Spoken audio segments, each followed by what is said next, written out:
कैसे हैं आप सब। आई होप कि आप सब बिल्कुल ठीक होंगे और मेरी दुआ भी है कि आप सब ठीक हों, खुश हों। आज मैं आपके साथ शेयर करने वाली हूँ अपने फ्रिज की कंप्लीट क्लीनिंग और डिक्लटरिंग, क्योंकि फ्रिज क्लीन करने के साथ साथ इसकी डिक्लटरिंग करनी भी ज़रूरी होती है। और फिर मैं इसको ऑर्गेनाइज़ करूँगी और फिर मैं एंड में आप लोग के साथ शेयर करूँगी बिफ़ोर और आफ्टर कि मैंने आप फ्रिज को किस तरह से ऑर्गेनाइज़ किया। क्योंकि आपको पता है कि रमज़ान आ रहा है और रमज़ान में जो है ना, फ्रिज की क्लीनिंग भी इसी तरह ज़रूरी होती है जिस तरह से हम पूरे घर को क्लीन कर रहे होते हैं, किचन को क्लीन कर रहे होते हैं। तो किचन और फ्रिज जो होते हैं ना, ये एक किस्म के मेन सेक्शन होते हैं जब जो रमज़ान में ज़्यादा यूज़ होते हैं। तो अगर जब ये क्लीन होंगे, ऑर्गेनाइज़ होंगे ना, तो फिर हमें काम करने में भी इजी होगा, क्योंकि रमज़ान में थोड़ा सा जल्दी जल्दी में हमने काम करना होता है। और दूसरा, फिर रमज़ान के लिए प्रिपरेशन भी कुछ लोग करके रखते हैं, फूड वगैरह हम लोग फ्रीज़ करते हैं, थोड़ा सा रेडी करके रखते हैं। तो उसके लिए भी ज़रूरी है कि आप पहले अपने फ्रिज को क्लीन करें, पुरानी चीज़ें सारी निकालें, फ्रिज को डिक्लटर भी करें और उसके बाद फिर ऑर्गेनाइज़ करके रखें जो भी चीज़ रखें। तो बहुत ईजी रहेगा, यकीन माने रमज़ान में अगर फ्रिज और किचन आपका जो है ना क्लीन और ऑर्गेनाइज़ होना, तो बहुत ईजी रहता है। अभी कुछ दिन पहले आपको पता है, जो मेरे रेगुलर व्यूअर्स हैं उन्होंने देखा होगा कि मैंने अपने सारे घर को क्लीन किया था, डिक्लटर वगैरह भी किया था। तो अब उसी दिन जो है फिर मैंने फ्रिज की जगह भी चेंज की थी, क्योंकि कुछ सेटिंग्स वगैरह भी मैंने चेंज की थी, थोड़ा सा घर को ऑर्गेनाइज़ किया था। तो फिर फ्रिज की जगह भी मैंने चेंज करनी थी, तो इसको मैंने ऑफ़ करके, तो फिर ज़ाहिर है कि तभी जगह चेंज करते हैं। तो काफ़ी देर के लिए ये ऑफ़ रहा था और मैंने पहले से डिसाइड किया हुआ था कि जिस दिन मैं सारी सेटिंग वगैरह करूँगी, तो उस दिन क्योंकि फ्रिज को ऑफ़ करके करना होगा, तो फिर मैं उस दिन इसकी क्लीनिंग करूँगी। तो अभी सुबह से मैंने फ्रिज को बंद किया हुआ था और इसकी जो सारी चीज़ें थी, फूड आइटम्स वगैरह थे, वो सब मैंने इसमें से निकाल लिए थे और साथ में ही जो फिर डिक्लटरिंग वाला काम था वो भी मैंने कर लिया, क्योंकि एक्स्ट्रा काफ़ी सारी मेडिसिन वगैरह जमा हो जाती हैं या कुछ फूड्स इस तरह के होते हैं जो इनकी एक्सपायरी डेट गुजर चुकी होती है और हमें आइडिया भी नहीं हुआ होता और हम लोग ने वो इसी तरह से रखे हुए होते हैं। तो वो सब चीज़ें निकालनी थी, वो सब चीज़ें मैंने एक्स्ट्रा निकाल दी और फ्रिज की भी सारी शेल्फ्स वगैरह निकाल के, और उसके बाद फिर मैंने थोड़ी देर इसको छोड़ दिया था, इसकी बर्फ़ वगैरह पिघल गई, वो मैंने निकाली और अब जो है फाइनली मैं इसकी क्लीन कर रही हूँ। अभी सबसे पहले तो मैंने एक नॉर्मल डिश वॉश लिया, उसके साथ मैंने इसको सारा क्लीन किया और फिर एक गीले वाइप के साथ सारा जो है इसको वाइप कर लिया, क्लीन कर लिया अच्छे से। उसके बाद अब मैं इस तरह से कर रही हूँ, उसके साथ डिश वॉश के साथ ये हो गया कि सारे जो स्टेन्स वगैरह थे ना, वो तो रिमूव हो गए। अब इस तरह से होता है कि फ्रिज में जब काफ़ी टाइम के लिए हमने फ्रिज को क्लीन नहीं किया होता ना, इस तरह से डिफरेंट हम इसके अंदर चीज़ें रखते रहते हैं, तो फ्रिज में एक स्मेल सी जमा हो जाती है। तो उसको ख़त्म करने के लिए मैं क्या कर रही हूँ, यहाँ पे मैंने मीठा सोडा लिया और उसके बीच में मैंने सिरका ऐड किया और अब सिंपली एक वाइप मैंने लिया और उसके बीच में इसको मैंने डिप करके और पूरे फ्रिज की वॉल्स वगैरह पे हर जगह पे मैं इसको लगा दूँगी, ताकि जितनी भी फ्रिज के अंदर स्मेल है ना, वो ख़त्म हो जाए।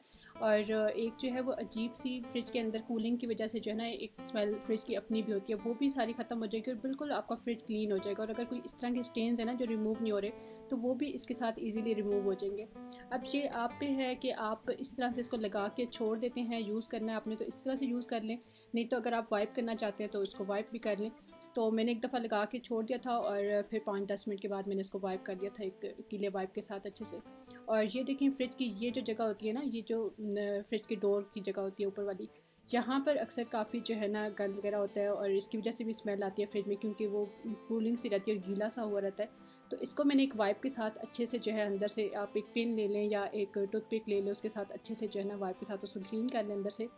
और दूसरे नंबर पे फ्रिज के ये जो होल्स होते हैं, ऊपर वाले खाने का भी और नीचे वाले का भी, ये जो होल्स होते हैं जहाँ से पानी इसका निकलता है, इसको भी अच्छे से क्लीन किया करें, क्योंकि कई दफ़ा इसमें कोई गन वगैरह फंस जाता है, उसकी वजह से पानी वो बंद हो जाता है और उसकी वजह से भी स्मेल हो जाती है। और बस सबसे लास्ट में ये जो फ्रिज की नीचे वाली ट्रे होती है, जहाँ पे सारा इसका पानी ड्रेन होकर नीचे आता है, इसको भी क्लीन करना लाजमी होता है। तो देखिए, मेरी ट्रे जो है वो ऑलरेडी क्लीन है। खैर, फ्रिज तो मेरा पूरा क्लीन हो गया और अब जो फ्रिज की चीज़ें हैं जो मैंने उसमें से निकाली हैं, उनको भी मैं आज ही यूज़ कर रही हूँ, क्योंकि एक दफ़ा जब डीप फ्रीज़ कर लिया ना, तो फिर मैं दोबारा से उनको फ्रीज़ नहीं करूँगी। मैंने यही डिसाइड किया था कि मैं उस दिन निकालूंगी और फिर मैं सारी चीज़ें यूज़ कर लूँगी। तो ये मैंने क्रीम रखी हुई थी फ्रीज़ करके, इसको अभी इसको मैं रखती हूँ जमा करके देसी घी बनाने के लिए। घर में ही देसी घी मैं बना लेती हूँ। तो ये मैंने निकाल के रख दी थी सुबह ही और ये अभी मेल्ट हो गई है, तो इसके साथ अब मैं देसी घी बनाने लगी हूँ। और यहाँ पे मैं आपको दिखा रही हूँ कि फ्रिज को वो जो मैंने लगा के रखा था ना, मीठा सोडा और सिरका मिक्स करके, तो उसको अब मैं वाइप कर रही हूँ, यहाँ से सारा मैं क्लीन कर रही हूँ, क्योंकि मुझे उसकी भी स्मेल नहीं अच्छी लगती। मैं कहती हूँ फ्रिज बिल्कुल क्लीन हो, कोई भी स्मेल इसमें ना आ रही हो। और ये देसी घी मैं किस तरह से बनाती हूँ, एक तो मेथड होता है जो प्रॉपर आप जाग लगा के मलाई को और फिर आप बनाते हो, लेकिन मैं बिल्कुल ही सिंपल वाला मेथड यूज़ कर रही हूँ, क्योंकि आज काफ़ी सारे काम थे और मैं कोई लंबा मेथड यूज़ नहीं करना चाहती। तो सिंपल और आसान वाला तरीका फिर यही है कि आप जस्ट मलाई को डिफ्रीज़ करें और उसको जो है है एक बर्तन में डाल के चूल्हे पे रख दें। शुरू में थोड़ा सा आपने फ्लेम को फुल रखना है ताकि वो एक दफ़ा मेल्ट हो जाए, उसके बाद आप थोड़ा सा हल्का कर दें क्योंकि वो जो है ना बहुत जल्दी नीचे भी लगने शुरू हो जाती है। बस फिर थोड़ी थोड़ी देर में आपने चम्मच हिलाते रहना है और आप देखें खुद ही से घी ऊपर आ जाएगा और खोया जो होगा ना वो इस तरह से नीचे रह जाएगा। अब मैंने घी ऊपर से निकाल लिया है और ये जो खोया है ना इसका मैं हलवा बनाने लगी हूँ। इतना कोई मज़े का, इतना टेस्टी हलवा इसके साथ बनता है ना, कभी आप बना के देखिएगा फिर आप बताइएगा किस तरह का बना है। और ये देखें ये घी निकला, उसमें से एक ये बाउल है और एक और बाउल है वो हाफ़ बाउल निकला था, मतलब काफ़ी सारा बन जाता है।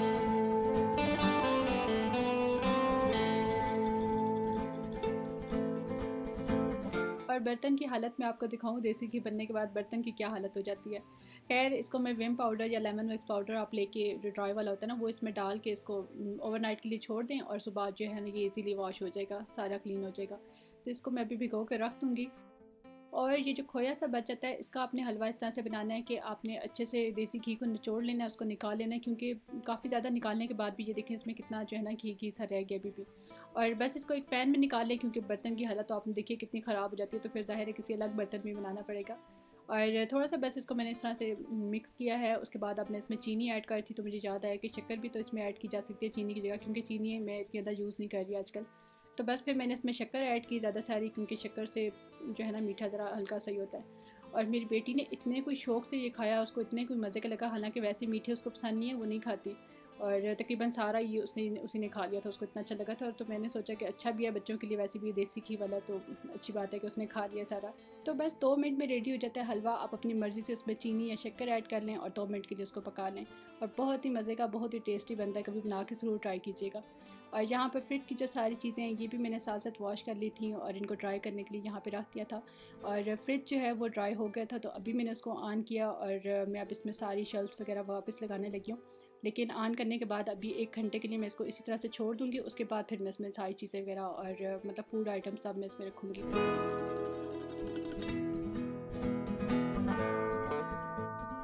उसके बाद अभी यहाँ पर मैं डिनर की तैयारी करने लगी हूँ और डिनर में आज मैं बना रही हूँ अभी मैं आपको बाद में बताती हूँ चिकन, क्योंकि मैंने सुबह निकाल के रख लिया था, उसको भी मैंने डीप फ्रीज़ कर दिया था। तो अब मैं कोई भी चीज़ जो मैंने डीप फ्रीज़ कर लिया ना उसको मैं दोबारा से फ्रिज में नहीं रख रही, बल्कि पुरानी जितनी भी चीज़ें थी वो सब मैंने निकाल दी, कोई भी मैं दोबारा नहीं रख रही। तो जो भी यूज़ होने वाली चीज़ें थी उनको मैं अभी यूज़ कर रही हूँ। तो चिकन भी डीप फ्रीज़ किया हुआ था तो उसको मैंने सोचा कि अभी ही जो है उसको बना लूँ। और हस्बैंड जो है वो कह रहे थे कि चिकन कढ़ाई बनानी है, लेकिन ज़्यादा ग्रेवी वाली, ज़्यादा चोरवे वाली उस तरह की बनानी है, मतलब कि वो फिर कौरमा हुआ ना, कढ़ाई तो ना हुई। इन लोगों की फरमाइशें भी थोड़ी सी अजीब अजीब सी होती हैं, तो मैं अब आपको क्या बताऊँ उसका नेम कि चिकन कढ़ाई है या कौरमा है। बहरहाल ये कढ़ाई स्टाइल का कौरमा है, अब आप जो मर्ज़ी इसका नेम समझ लें। तो सबसे पहले मैंने इसमें साबुत गरम मसाला ऐड कर लिया था। उसके बाद फिर मैंने इसमें ज़्यादा सारे प्याज ऐड किए क्योंकि ग्रेवी मुझे ज़्यादा बनानी है। उसके बाद मैंने इसमें लहसुन अदरक और साथ में ग्रीन मिर्च पिसी हुई थी वो मैंने इसमें ऐड की। इसमें मैं ग्रीन मिर्च और ब्लैक पेपर ज़्यादा ऐड करूँगी और रेड मिर्च जो है ना वो मैं कम रखूँगी ताकि ग्रीन मिर्च और ब्लैक पेपर वाला टेस्ट ज़रा उठ के आए। और साथ में जो है लहसुन अदरक के साथ ही फिर मैंने इसमें चिकन ऐड कर दिया था, उसको मैंने अच्छे से भून लिया। और जैसे उसका कलर चेंज हुआ ना तो अब मैंने इसमें पानी डाल दिया, क्योंकि ये देसी चिकन है, दूसरा चिकन आपको पता है मैं यूज़ नहीं करती। और देसी चिकन को जो है ना उसको थोड़ा सा प्रेशर दे के उसको गलाना पड़ता है, वैसे वो नहीं गलता। तो यहाँ पर पानी के साथ ही मैंने 1 टीस्पून नमक इसमें ऐड कर दिया और टमाटर भी साथ में ऐड कर दिया ताकि वो प्रेशर में गल जाएँ। तो ये देखें मैंने प्रेशर को खोला है तो किस तरह से टमाटर गले में और इनके छिलके जो है ना बहुत ईजीली फिर रिमूव हो जाते हैं। तो ये छिलके मैं रिमूव कर लूँगी सारे। और नमक मैंने इसलिए पहले ऐड किया था ताकि जब गोश्त गल रहा होता है ना तो अगर नमक उस टाइम पे ऐड कर देना पहले गोश्त गलाते हुए तो नमक सारा वो गोश्त के अंदर तक उसका टेस्ट चला जाता है नमकीन सा, तो इसलिए नमक मैं पहले ऐड कर देती हूँ। और बस अब मैं इसको अच्छे से भून रही हूँ, इसका पानी थोड़ा सा ड्राई हो जाए उसके बाद मैं इसमें सारे मसाले ऐड करूँगी। मसालों में से नमक तो मैंने पहले इसमें ऐड कर दिया था और अभी मैं इसमें ऐड कर रही हूँ रेड मिर्च, हल्दी, धनिया और ज़ीरा पाउडर। और रेड मिर्च मैंने थोड़ी सी कम रखी है और उसकी जगह मैंने ब्लैक पेपर ऐड किया, क्योंकि मैं आपको बता रही थी ना ब्लैक पेपर और ग्रीन मिर्च इसमें ज़्यादा जाएगी ताकि उनका टेस्ट जो है ना वो ज़्यादा आए। तो रेड मिर्च इसलिए मैं कम रख रही हूँ। और बस अब मसाले डाल के थोड़ा सा मैंने इसको भून लिया है। अब मैं इसमें ऐड कर रही हूँ दही, और दही डालने के बाद भी मैं इसको अच्छे से भूनूंगी। और अगर आपने सिर्फ कढ़ाई बनानी है ना ज़्यादा ग्रेवी वाली तो बस यहाँ पर आपकी कढ़ाई फिर रेडी हो जाएगी जब दही डालने के बाद आप इसको भूनेंगे। लेकिन हस्बैंड की जो फरमाइश है उसके अकॉर्डिंग अब फिर मैं इसमें अभी थोड़ा सा पानी ऐड करूँगी और बिल्कुल थोड़ा सा पानी ऐड करूँगी ताकि थोड़ी सी जो है ना वो ग्रेवी टाइप की, कौरमा टाइप का बन जाए।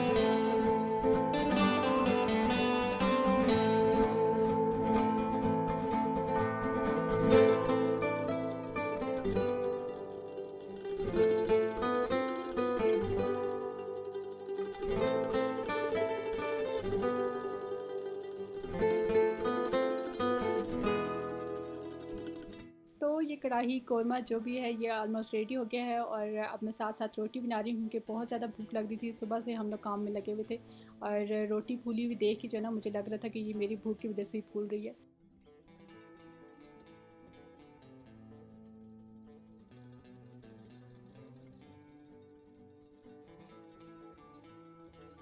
बस अब खाना रेडी हो गया है और ये जो कढ़ाई कोरमा टाइप की जो भी चीज़ है ना इसको अब मैं फ़ाइनल टचेस देने लगी हूँ। इसमें मैं ऐड करूँगी सब्ज़ मिर्च, सब्ज़ धनिया और साथ में गरम मसाला और लेमन जूस ढेर सारा। और मुझे लगता है किसी भी डिश में जो है ना आप ये जो गार्निशिंग के लिए चीज़ें ऐड करते हो ना आधा टेस्ट तो इनका होता है। बहुत ज़्यादा डिफरेंस फ़ील होता है डिश में अगर आप वैसे टेस्ट करके देखें और ये गार्निशिंग वाली चीज़ें ऐड करने के बाद टेस्ट करके देखें। खैर ये थी मेरी खाने की फ़ाइनल लुक। और अब मैं आपको अपने फ्रिज का एक छोटा सा टूर दे देती हूँ। मैं आपको दिखाती हूँ क्लीनिंग के बाद उसको मैंने किस तरह से ऑर्गेनाइज़ किया है, किस तरह से सारी चीज़ें उसमें मैंने सेट करके रखी हैं। और ये जो क्लिप है ना ये 2-3 दिन के बाद का है, जब हम लोगों ने ग्रॉसरी की थी उसके बाद का ये क्लिप है। क्योंकि उस दिन तो जो चीज़ें मैंने निकाली थी मैं आपको बताया मैंने कुछ भी इसमें दोबारा वापस नहीं रखा। मैंने वो सब चीज़ें यूज़ कर ली थी या मैंने निकाल दी थी। और ये जो चीज़ें ये ग्रॉसरी के बाद मैंने इसमें रखी हैं। और जो लोग कमेंट सेक्शन में रोज़ रिक्वेस्ट कर रहे थे ना ग्रॉसरी हाल की, तो वो लोग अब खुश हो जाएं क्योंकि ग्रॉसरी मैंने कर लिया और नेक्स्ट इंशाल्लाह ग्रॉसरी हाल का ब्लॉग आने वाला है। तो यहाँ पर सबसे नीचे वाले सेक्शन में मैंने एक कीमे का पैकेट और एक पैकेट में फ़िश रखी हुई है जो अभी मैं रिसेंटली ग्रॉसरी में लेके आई थी।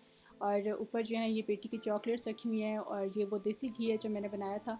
उसके बाद जहाँ पर ये कुछ कबाब्स बनाए थे वो मैंने रखे हुए हैं। और साथ में ये देसी चिकन है, इसको मैं अच्छे से क्लीन करके वॉश करके इस तरह से बॉक्स में फ्रीज़ करती हूँ। और ये मैंने स्ट्रॉबेरी जूस बनाया था तो कुछ स्ट्रॉबेरीज बची हुई थी वो मैंने इस तरह से फ्रीज़ कर दी हैं। और यहाँ पर दोबारा से जो है मैंने दूध की मलाई जमा करनी शुरू कर दी क्योंकि मैं मलाई इस तरह से यूज़ नहीं करती, तो वो मैं उतार के जो है ना मैं फ्रीज़ कर देती हूँ और फिर देसी घी वगैरह बना लेती हूँ। उसके बाद वेजिटेबल्स जो उस दिन मैं आपको दिखा रही थी सारी मैं क्लीन कर रही थी और मैं बता रही थी कि मैं इस तरह से उनको जो है बॉयल वगैरह करके तो फ्रीज़ कर लेती हूँ। तो वो सब यहाँ पे रखी हुई हैं। ये है जी साग जिसको मैंने यहाँ पर जो है बॉयल करके और पीस के रखा हुआ है। और साथ में मटर है, मटर भी मैं इस तरह से निकाल के और फ्रीज़ कर लेती हूँ। तो ये सब चीज़ें हैं जो यहाँ पर मैंने अभी रखी हुई हैं। ये सारा सामान इतना ही है जो रमज़ान से पहले पहले इस वीक में यूज़ हो जाएगा। उसके बाद फिर रमज़ान की प्रिपरेशन स्टार्ट हो जाएंगी। रमज़ान के लिए जो जो फूड्स वगैरह बनाने हैं, जो फ्रीज़ करके रखने हैं, वो सब फिर मैं इसमें रखूँगी, उनको ऑर्गेनाइज़ करूँगी। और रमज़ान में भी मैं इसी तरह से करती हूँ, 1 वीक का प्लान करके और वो चीज़ें मैं बना के रखती हूँ। बहुत ज़्यादा देर के लिए या पूरे मंथ के लिए मैं नहीं रखती इसमें चीज़ें। और वो भी फिर मैं इंशाल्लाह आप लोग के साथ शेयर करूँगी जब बनाऊँगी। और अब नीचे वाला जो खाना है फ्रिज का वो इस तरह से मैंने ऑर्गेनाइज़ किया हुआ है थोड़ा सा, वो भी मैं आपको दिखा देती हूँ। और बस यही था मेरा आज का व्लॉग। आप लोग को व्लॉग अगर अच्छा लगा हो तो लाइक लाजमी कर दिया करें। और अगर आप मेरे चैनल पे न्यू हैं, फर्स्ट टाइम आए, तो चैनल को सब्सक्राइब लाजमी करके जाइएगा। मैं आपसे मिलती हूँ बहुत ही अच्छे से नेक्स्ट व्लॉग के साथ। अपना बहुत सा ख्याल रखिएगा, सबको दुआ में याद रखिएगा। अल्लाह हाफिज़।